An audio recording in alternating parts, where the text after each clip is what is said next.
अस्सलाम वालेकुम dear students. आज हम लोगों ने चैप्टर नंबर 6 केमिकल बॉन्डिंग का next topic atomic sizes discuss करना है। अब सबसे पहले मेरा बेटा कि एटॉमिक साइज होता क्या है या हमें एटॉमिक साइज की ज़रूरत क्यों होती है। जब हम किसी भी ऑब्जेक्ट के साइज को मेजर करते हैं, कोई भी सपोज आपके पास ये एक वर्टिकल ऑब्जेक्ट है, तो आप इसके साइज को कैसे मेजर करेंगे? By taking its length. हम इसकी क्या लेंगे? लेंथ लेंगे। लेकिन ये आप लोग बेटा ऑलरेडी पढ़ चुके हैं कि हमारे पास जो एक एटम है इसको हम स्फेरिकल कंसीडर करते हैं। इसका जो साइज है, इसको जो शेप है बेटा, इसको हम कंसीडर करते हैं कि वो सर्कुलर होती है, जस्ट लाइक अ बॉल। तो अब हम जब एक सर्कुलर ऑब्जेक्ट के साइज को हमने मेजर करना है तो बेटा फिर हम उसका क्या लेते हैं? रेडियस। आप लोग फिजिक्स में पढ़ चुके हैं कि रेडियस क्या होता है? सेंटर से पेरिफ्री तक जो डिस्टेंस होता है उसको हम क्या कहते हैं? रेडियस कहते हैं। तो इसी तरह बेटा जब हमने एक एटम का साइज लेना है तो we will measure the radius. The radius are of 3 types. जो हम तीन तरह के रेडियस हम इसके लेंगे। एक हमारे पास है atomic radius, covalent radius, ionic radius. ये रेडियाई प्लूरल है रेडियस की। एटॉमिक, कोवलेंट, आयनिक रेडियाई ये बेटा डिपेंड करते हैं जब हम एक एटम के साइज को, एटॉमिक साइज को, एक एटम के साइज को मेजर करेंगे in different compounds, in different substance. मिसाल के तौर पे अगर हम एक सिंपल एटम का साइज लेंगे जब वो बॉन्ड नहीं बना रहा होगा तो उस साइज को हम क्या कहेंगे? एटॉमिक साइज, एटॉमिक रेडियाई कहेंगे। जब हम एक एटम के साइज को, रेडियाई को मेजर करेंगे इन इट्स कोवलेंट कंपाउंड तो इस रेडियाई को बेटा कहेंगे कोवलेंट रेडियाई। और जब हम एक एटम के साइज को मेजर करेंगे इन द आयनिक कंपाउंड तो इसको हम क्या कहेंगे? Ionic radii. लेकिन क्वेश्चन ये है कि हमें एटॉमिक साइज चाहिए क्यों होते हैं? क्योंकि बेटा हमारे पास केमिस्ट्री में हम 2 तरह की प्रॉपर्टीज पढ़ते हैं सब्सटेंसेस की। एक पढ़ते हैं फिजिकल प्रॉपर्टीज और एक हम लोग पढ़ते हैं केमिकल प्रॉपर्टीज। एक केमिकल बिहेवियर पढ़ते हैं, एक बेटा हम लोग पढ़ते हैं फिजिकल बिहेवियर। तो सब्सटेंस का physical behaviour, physical properties and chemical properties ये डिपेंड करती हैं एटॉमिक साइजेस पे।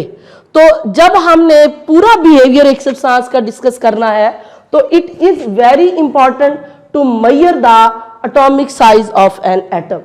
अब एक्चुअली एटॉमिक रेडियाई होता क्या है? मैंने आपको पहले भी बताया कि हम एटम को स्फेरिकल सिमेट्रिकल लेते हैं, एक सर्कुलर शेप में लेते हैं। तो हम कहते हैं द एवरेज डिस्टेंस। अब आपने बेटा इस लफ्ज पे फोकस करना है, an average distance. The average distance between the nucleus of the atom, जो भी आप एटम ले रहे हैं, सपोज मैं यहां पर हाइड्रोजन लेती हूं तो हाइड्रोजन के सेंटर में आपको पता है कि न्यूक्लियस मौजूद है। इस न्यूक्लियस से लेकर जो आउटर मोस्ट इलेक्ट्रॉनिक शेल यानी ऑक्युपाइड शेल तक जो डिस्टेंस होता है उसको हम क्या कहते हैं? Atomic radii. Again I repeat it, the average distance between the nucleus of the atom and its outer most electronic shell is called as the atomic radii. तो बेटा ये देखें हमारे पास, अब मैंने यहां पर एक हाइड्रोजन एटम को ड्रॉ किया है। इस हाइड्रोजन एटम के सेंटर में क्या है? न्यूक्लियस। इस न्यूक्लियस से लेकर जो आउटर मोस्ट ऑक्युपाइड शेल है, ऑक्युपाइड शेल यानी कि जहां आपके आखिरी इलेक्ट्रॉन जिस शेल में मौजूद होंगे उस तक का जो डिस्टेंस है उसको हम क्या कहते हैं? Atomic radii. इसको डिटरमिन कैसे करते हैं? डिफरेंट टेक्निक्स यूज करते हैं। एक्सरे भी यूज कर सकते हैं, एक्सरे टेक्निक से भी, और डिफरेंट स्पेक्ट्रोस्कोपिकल टेक्निक्स, या आप लोग हायर लेवल पे जाके डिफरेंट स्पेक्ट्रोस्कोपिकल टेक्निक्स पढ़ेंगे, जैसे कि IR है, UV है, NMR है, हमारे पास और भी इसके अलावा बहुत सी स्पेक्ट्रोस्कोपिकल टेक्निक्स होती हैं that is used to determine the atomic sizes of the atom and other aspects about the substances के other substances के लिए यूज होते हैं। अब यहाँ पर ये देखें कि हमने यहाँ पर मैंने आपको बताया कि एवरेज डिस्टेंस के क्या वजह है कि हम एटम के एग्जैक्ट या प्रीसाइज को डिटरमिन नहीं कर सकते। We will take the average distance. तो उसकी बेटा दो रीजंस हैं, ये शॉर्ट क्वेश्चन में भी आता है कि why we can not determine the size of an atom precisely. उसकी ये दो रीजंस लिखी हुई है। सबसे पहला बेटा जो रीजन इसका दिया है उन्होंने ये दिया है, there is no sharp boundary of an atom.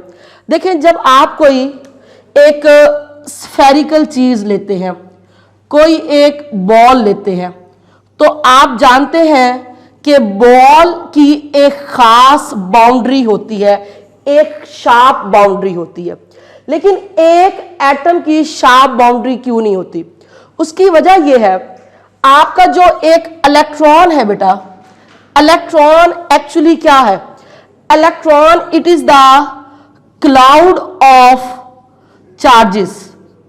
ये चार्जेस का क्लाउड होता है बेटा। और जब हम किसी भी एटम के अंदर इलेक्ट्रॉन की पोजीशन को डिटरमिन करते हैं, चैप्टर नंबर 5 में ये आप लोगों ने पढ़ा हुआ है कि हम लोग एक एटम के अंदर एक्चुअली एग्जैक्ट पोजीशन इलेक्ट्रॉन की बता नहीं सकते। हम इम्कान बताते हैं, इम्कानात, प्रोबेबिलिटी बताते हैं कि probability of the finding electron जिस रीजन में मैक्सिमम होती है, 90% होती है, उस रीजन को कहते हैं कि ये वो ऑक्युपाइड स्पेस है जिसमें आपका इलेक्ट्रॉन मौजूद होता है। तो वो एक प्रोबेबिलिटी है। अब आपका इलेक्ट्रॉन जरूरी नहीं कि एग्जैक्ट उसमें 90% है प्रोबेबिलिटी। इसका मतलब है 10% में ये है कि ये क्लाउड थोड़ा नजदीक भी हो सकता है न्यूक्लियस से, और थोड़ा सा ये क्या है, दूर भी हो सकता है। इसीलिए हम क्या लेते हैं, एन एवरेज डिस्टेंस। हम क्या लेते हैं बेटा, एक एवरेज डिस्टेंस लेते हैं। हम एग्जैक्ट डिस्टेंस नहीं लेते क्योंकि हम एटम के अंदर इलेक्ट्रॉन की एग्जैक्ट पोजीशन को फाइंड आउट नहीं कर सकते। तो पहली रीजन जो है, there is no sharp boundary of an atom, क्योंकि एक एटम के अंदर हम 100% श्योरिटी से नहीं बता सकते कि हमारा इलेक्ट्रॉन एग्जैक्टली इसी पोजीशन पे हो सकता है। वो हो सकता है कि कुछ ऊपर और नीचे हो। तो एक तो रीजन इसकी ये बनी। दूसरी रीजन इसकी ये है, द इलेक्ट्रॉनिक प्रोबेबिलिटी। देखें, प्रोबेबिलिटी वहां पर भी आ गया, इम्कान। The electronic probability of the distribution is affected by the neighbouring atom. देखें, जब आपका एक एटम अलग होता है, जैसे आपका ये एक हाइड्रोजन एटम है, हमने ये इसका इलेक्ट्रॉनिक क्लाउड ड्रॉ किया, हमने बताया कि यहां पर इसका जो एवरेज डिस्टेंस है, जो भी है, सपोज जो भी है, हमारे पास x वैल्यू आती है। अब अगर यहां पर इस हाइड्रोजन एटम के गिर्द कोई और एटम आ जाता है, सपोज क्लोरीन आ जाता है, अब ये हमारे पास क्लोरीन का इलेक्ट्रॉनिक क्लाउड है। अब होगा क्या बेटा, ये जो इसका क्लोरीन एटम है, इसका जो इलेक्ट्रॉनिक क्लाउड है, दो काम कर सकता है।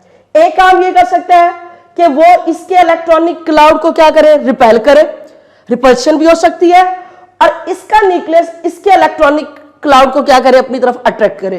तो जब रिपल्शन और जब अट्रैक्शन होगी, तो ये वाला जो अब इलेक्ट्रॉनिक क्लाउड है इस हाइड्रोजन एटम का, वो उस जगह पर नहीं रहेगा जिस जगह पे इंडिपेंडेंट एटम का मौजूद होता है।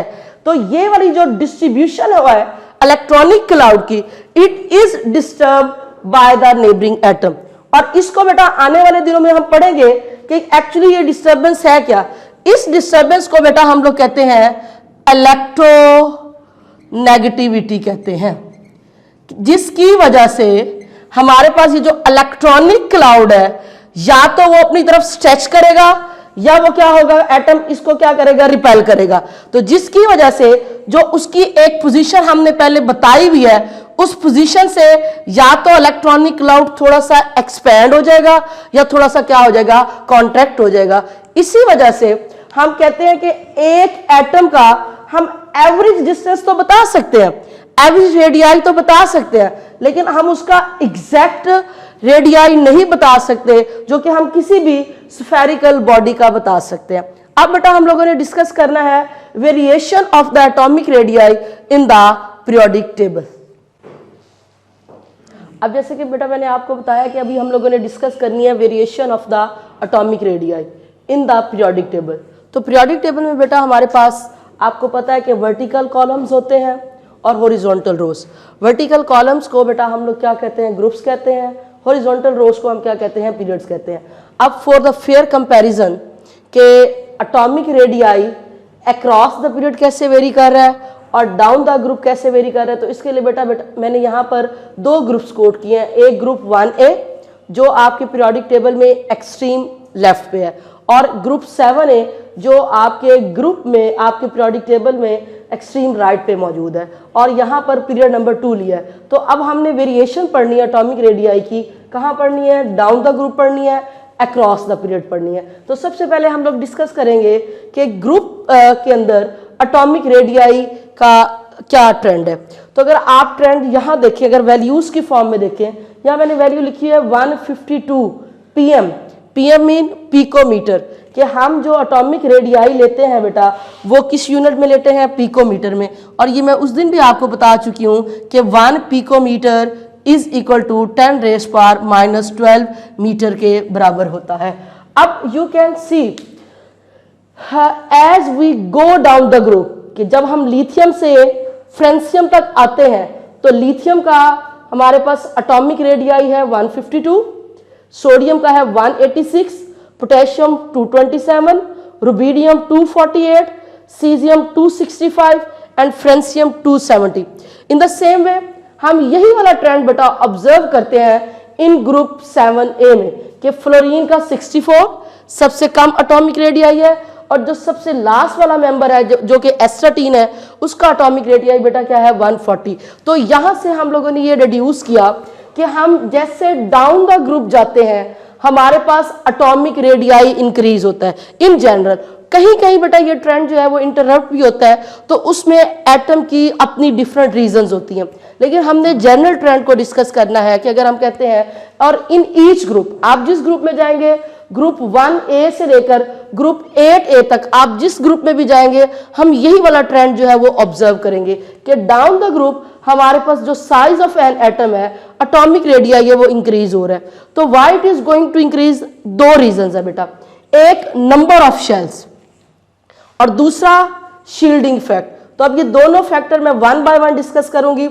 नंबर ऑफ शेल्स, जब हम डाउन द ग्रुप जाते हैं तो हमारे पास एटॉमिक नंबर बढ़ता है। जैसे लिथियम है, इसका एटॉमिक नंबर 3 है, और अगर आप इसके अंदर टोटल देखें कितने, how many number of electronic shells, 1 and 2, इसके पास सिर्फ 2 शेल्स है, और इसका जो रेडियाई की वैल्यू है वो 152 है। सोडियम, इसमें बेटा हमारे पास सोडियम के पास जो एटॉमिक नंबर इसका है वो है 11, और अगर हम इसका इलेक्ट्रॉनिक स्ट्रक्चर देखें तो एक शेल, दूसरा शेल, तीसरा शेल। तो इसका मतलब यह है कि down the group size of an atom increase हो रहा है। उसके इंक्रीज होने की वजह बेटा पहली रीजन ये है कि एटॉमिक नंबर बढ़ने से हमारे पास नंबर ऑफ शेल्स बढ़ रहे हैं। जब नंबर ऑफ शेल्स बढ़ेंगे साइज ऑफ एटम बढ़ेगा, साइज ऑफ एटम बढ़ रहा है तो इसका मतलब है हमारे पास क्या होगा, एटॉमिक रेडियाई इंक्रीज हो रहा है, क्योंकि हम कहते हैं size of atom, size of atom is proportional to the atomic radii, के जैसे जैसे साइज बढ़ेगा वैसे वैसे हमारे पास क्या है, एटॉमिक रेडियाई भी बढ़ेगा। तो पहला फैक्टर क्या है, जो अब आप लोग, अगर आपका एग्जामिनर आपसे पूछता है कि discuss the trend of the atomic radii down the group, तो आप उस ट्रेंड को किस बिहाव पे डिस्कस करेंगे, दो, कि एक आप बताएंगे कि नंबर ऑफ शेल्स बढ़ रहे हैं, दूसरा क्या हो रहा है, शील्डिंग इफेक्ट या screening effect down the group क्या इंक्रीज हो रहा है। तो बेटा पहले तो आप लोग इसको समझे कि ये शील्डिंग इफेक्ट या स्क्रीनिंग इफेक्ट क्या होता है। ये दोनों एक ही चीज के दो नाम है। इसकी डेफिनेशन यहां पर है, a decrease in the attractive force between the nucleus and the outer most electrons due to intervening. Intervening का मतलब होता है दरमियानी, इसका मतलब होता है बेटा दरमियानी। अब देखें बेटा, आप जानते हैं कि सेंटर में हमारे पास होता है न्यूक्लियस जो कि पॉजिटिवली चार्ज होता है। इस न्यूक्लियस और आउटर मोस्ट इलेक्ट्रॉन के दरमियान क्या होती है, अट्रैक्टिव फोर्स होती है, एक इलेक्ट्रोस्टैटिक फोर्स होती है जो कि अट्रैक्टिव इन नेचर है। अब यहां पर ये देखें बेटा, जैसे जैसे साइज बढ़ता है एटम का, तो इस आउटर मोस्ट इलेक्ट्रॉन और इस न्यूक्लियस के दरमियान बहुत से दरमियानी इलेक्ट्रॉन भी आ जाते हैं, जिनको हम क्या कहते हैं, इंटरवीनिंग कहते हैं। अब देखें, इलेक्ट्रॉन और न्यूक्लियस के दरमियान तो बेटा अट्रैक्शन होनी है, लेकिन आपको यह भी पता है कि ये वाला इलेक्ट्रॉन और ये वाले इलेक्ट्रॉन आपस में एक दूसरे को क्या करते हैं, रिपेल करते हैं। क्यों रिपेल करते हैं? क्योंकि तमाम इलेक्ट्रॉन्स जो हैं वो नेगेटिवली चार्ज होते हैं। Same charges repel each other. अब अगर आपके सिस्टम के अंदर रिपल्शन मैक्सिमम हो जाती है तो आपका सिस्टम एग्जिस्ट नहीं कर सकता, फिर तो दुनिया में कोई भी एटम स्टेबल ना होता इस रिपल्सिव फोर्स की वजह से। अब इस रिपल्सिव फोर्स को ओवरकम करने के लिए आपका ये जो बैरूनी इलेक्ट्रॉन होते हैं ये थोड़ा सा दूर चले जाते हैं, और जब ये दूर जाते हैं तो इस इलेक्ट्रॉन और इस न्यूक्लियस के दरमियान क्या हो जाती है, अट्रैक्शन कम हो जाती है। दूसरे मायनों में शील्ड का उर्दू में मतलब होता है ढाल। ये जो आपका इंटरवीनिंग इलेक्ट्रॉन है ये न्यूक्लियस के गिर्द एक ढाल बन जाते हैं।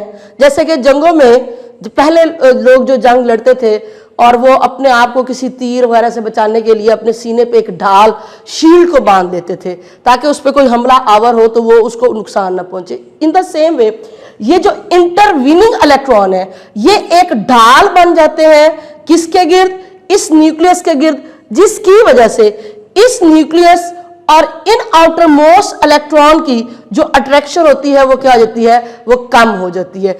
इसी वजह से बेटा आप देखेंगे हर स्टेप में, अब लिथियम के पास 2 थे शेल, इसके पास 3 टोटल शेल्स हैं, इसके पास 4, इसके पास 5, इसके पास 6, इसके पास 7, कि जैसे जैसे हम राउंड द ग्रुप आ रहे हैं हर स्टेप पे एक नया शेल ऐड हो रहा है। जब नया शेल ऐड होगा तो इसका मतलब है डाउन द ग्रुप हमारे पास शील्डिंग इफेक्ट भी क्या हो जाएगा, इंक्रीज। जब शील्डिंग इफेक्ट इंक्रीज होगा तो आपके न्यूक्लियस की जो ग्रिप है आउटर मोस्ट इलेक्ट्रॉन के ऊपर वो क्या हो जाएगी, कम हो जाएगी, जिसकी वजह से हम कहते हैं डाउन द ग्रुप 2 रीजंस होती हैं हमारे पास साइज बढ़ने की, एटॉमिक साइज बढ़ने की।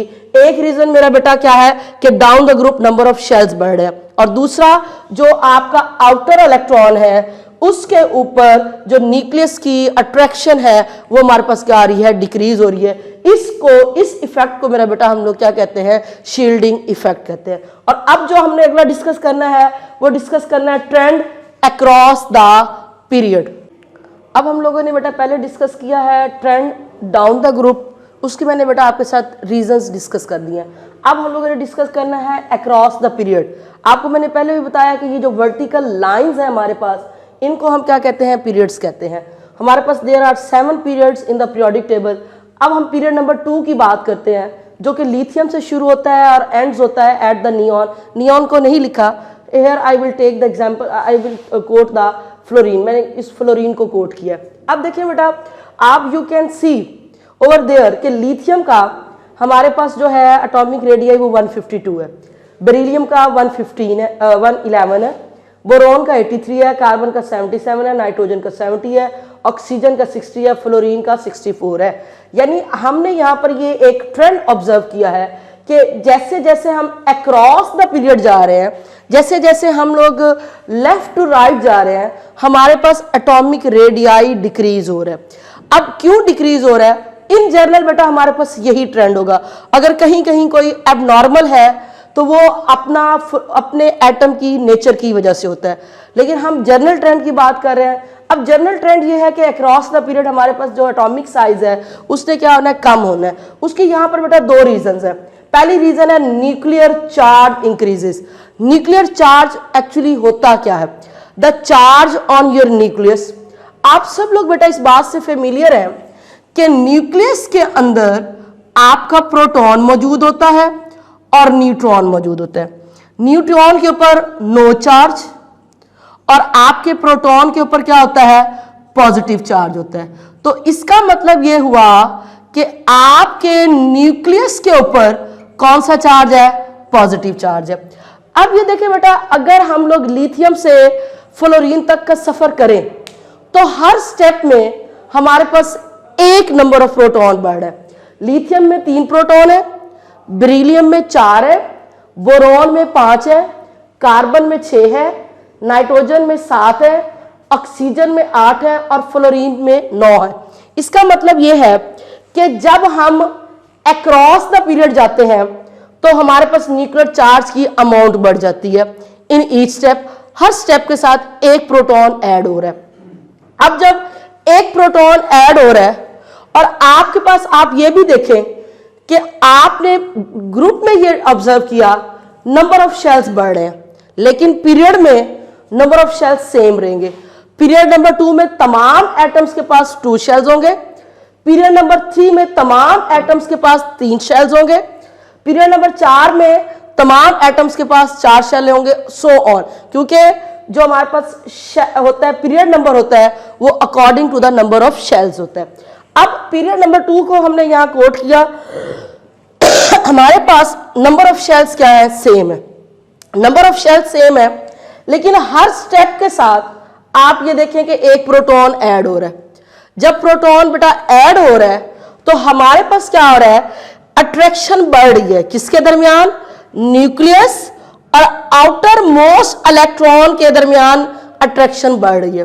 जब अट्रैक्शन इंक्रीज होगी तो हमारा जो शेल है वो कॉन्ट्रैक्ट करने की कोशिश करेगा, वो न्यूक्लियस के नजदीक आने की कोशिश करेगा, जिसकी वजह से अक्रॉस द पीरियड हमारे पास size of atom, atomic radii जो होता है वो डिक्रीज होता है। एक तो ये फैक्टर है, और दूसरा फैक्टर जो पीछे मैंने डिस्कस किया, शील्डिंग इफेक्ट। आपने देखा जब हम ग्रुप में ऊपर से नीचे जा रहे हैं तो दरमियानी शेल्स बढ़ रहे हैं, नंबर ऑफ शेल्स क्या है, बढ़ रहे हैं, जिसकी वजह से शील्डिंग इफेक्ट भी बढ़ रहा है। लेकिन बेटा अगर आप लोग ग्रुप्स को गौर से, पीरियड को गौर से देखें, यहां मैंने एग्जांपल यही पीरियड नंबर 2 लिया, यहां पर भी इस न्यूक्लियस और आउटर मोस्ट शेल के दरमियान एक ही शेल है, बेरिलियम में भी एक ही शेल है, बोरोन में भी एक है, सब में एक है, यानी कि आउटर मोस्ट इलेक्ट्रॉन और न्यूक्लियस के दरमियान एक शेल है।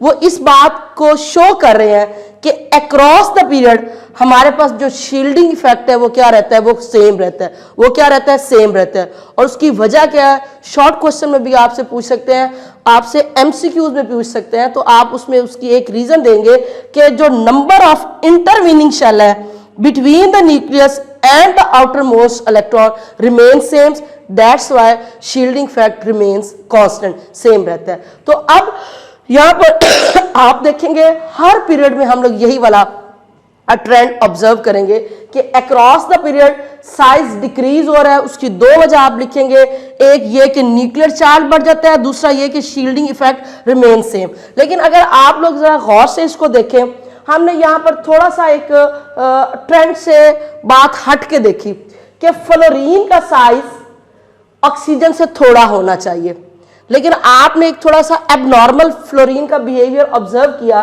कि इसका साइज ऑक्सीजन से ज्यादा है, जो कि हमारे इस ट्रेंड के अगेंस्ट है।